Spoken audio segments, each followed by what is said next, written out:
Dans la matinée du 11 septembre 2001, 19 hommes armés de cutters, dirigés par un homme sous dialyse depuis une caverne forteresse de l'autre côté du monde en utilisant un téléphone satellite et un PC portable, ont réalisé la pénétration la plus sophistiquée de l'espace aérien le plus protégé au monde. S'emparant des passagers et des pilotes, tous d'anciens pilotes de chasse, de 4 vols commerciaux qu'ils détournèrent de leur route pendant plus d'1 heure, sans jamais avoir été inquiétés par un seul chasseur d'interception. Ces 19 pirates, religieux fondamentalistes dévots qui aimaient boire de l'alcool, sniffer de la cocaïne et vivaient avec des stripteaseuses, ont réussi à abattre 3 immeubles à l'aide de 2 avions à New York. Cependant qu'à Washington, un homme incapable de piloter un monomoteur Cessna a été capable avec un 757 de faire une boucle en descente de 2400 mètres à 270 degrés pour arriver en parfait azimuth et percuter le Pentagone au niveau du bureau des analystes du budget où des employés du ministère enquêtaient sur le mystère des 2300 milliards de dollars que Donald Rumsfeld, secrétaire d'État, avait annoncé manquant des coffres du Pentagone dans une conférence de presse tenue le jour précédent, le 10 septembre 2001. Par chance, les médias ont su qu'il avait fait en quelques minutes. Osama bin Laden. Et les grands pontes en quelques heures. Osama bin Laden. Les officiels dans la journée. Terrorists who committed these acts and those who harbor them. Et les preuves sont littéralement tombées dans la poche du FBI. That a hijacker's passport was found blocks from the World Trade Center crash site, if you can believe that. Mais pour une raison ou une autre, des conspirationnistes fous ont demandé une enquête sur la plus grosse attaque perpétrée sur le sol américain de toute l'histoire. Cette enquête a été retardée, sous-financée, sabotée, en conflit d'intérêts et menée secrètement du début à la fin. Elle était basée sur des témoignages obtenus sous la torture et dont on a détruit les enregistrements. Elle n'a pas mentionné l'existence du Building 7, Double Danger, Tetch, Sibel Edmonds, Ben Laden et la CIA, et les manœuvres militaires simulant des avions détournés et jetés sur des immeubles menées au moment précis où c'était en train de se produire. Elle a été trompée par le Pentagone, la CIA, l'administration Bush, et à propos de Bush et Cheney, eh bien personne ne sait ce qu'ils ont dit car leurs témoignages étaient secrets, pas enregistrés, pas sous serment et à huis clos. Ce n'était pas important de chercher qui a financé les attaques, car cette question a peu de signification pratique.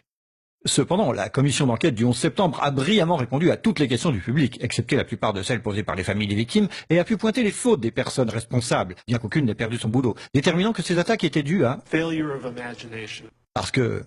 Nobody in our government, at least, and I don't think the prior government that could envision flying airplanes into buildings. Excepté le Pentagone, la FIMA, le NORAD et le NERO. La DIA a détruit 2,5 téraoctets de données sur Double Danger, mais c'est ok car ce n'était probablement pas important. La SEC a détruit les données sur l'enquête concernant les délits d'initiés avant les attaques. Mais c'est ok car la destruction des données relatives à la plus grosse enquête de toute l'histoire de la SEC fait partie de ses routines d'archivage. Le NIST a classé secret son modèle mathématique utilisé pour l'effondrement du building numéro 7. Mais c'est ok car le révéler aurait compromis la sécurité publique. Le FBI a argué que tout ce qui concerne leur enquête sur le 11 septembre doit être tenu secret. Mais c'est normal car le FBI n'a probablement rien à cacher. Cet homme n'a jamais existé, et rien qu'il ait dit ne mérite votre attention. Si vous dites le contraire, vous êtes un conspirationniste paranoïde qui mérite d'être mis au banc de l'humanité. Comme lui, et elle et lui. Ben Laden a vécu dans une grotte forteresse des montagnes d'Afghanistan, mais il a pu s'échapper.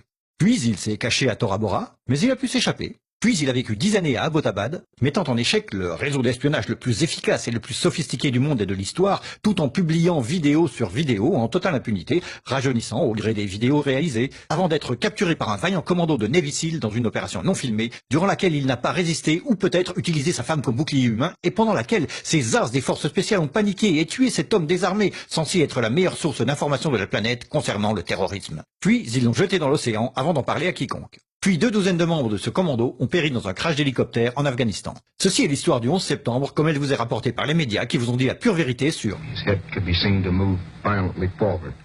Et... They took the babies out of incubators. Et... Mobile production facilities. Et... The rescue of Jessica Lynch.